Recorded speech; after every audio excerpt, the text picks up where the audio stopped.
20 বছরের বেশি সময় ধরে তুমি ব্র্যান্ড মার্কেটিং এর কাজ করে চলেছো, সাহস করে অনেক নতুন ক্যাটাগরি ব্র্যান্ড লঞ্চ করেছো, রিস্ক নিয়েছো, অনেক সফল হয়েছো, সেটা তো শুনলাম। ব্যর্থ হয়েছো? হ্যাঁ, হয়েছে তো। যেমন জিএসকে দিয়ে হয়েছিল। জিএসকে তো তখন আমি ছিলাম marketing manager innovation. So then we plan যে will launch biscuits. So biscuits, এবং এটা হচ্ছে বাংলাদেশের মানে সবচেয়ে বড় যে ক্যাটাগরিটা আছে এনার্জি প্লাস, যেটা অলিম্পিক হচ্ছে মার্কেট লিডার।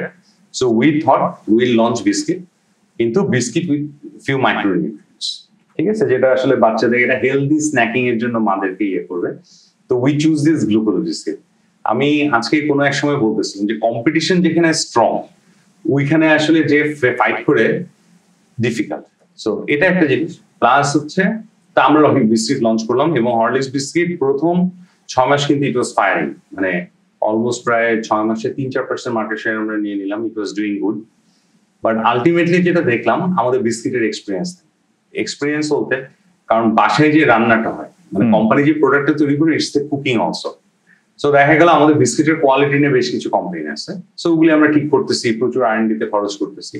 সেকেন্ড যেটা দেখলাম, যে আমরা যেটা প্ল্যান করছিলাম যে আমরা যদি কিছু মাইক্রোনিউট্রিয়েন্ট বিস্কিটে দেই, হেলদি বলে বিস্কিট প্রমোট করি, মারা ইন্টারেস্টেড হবে।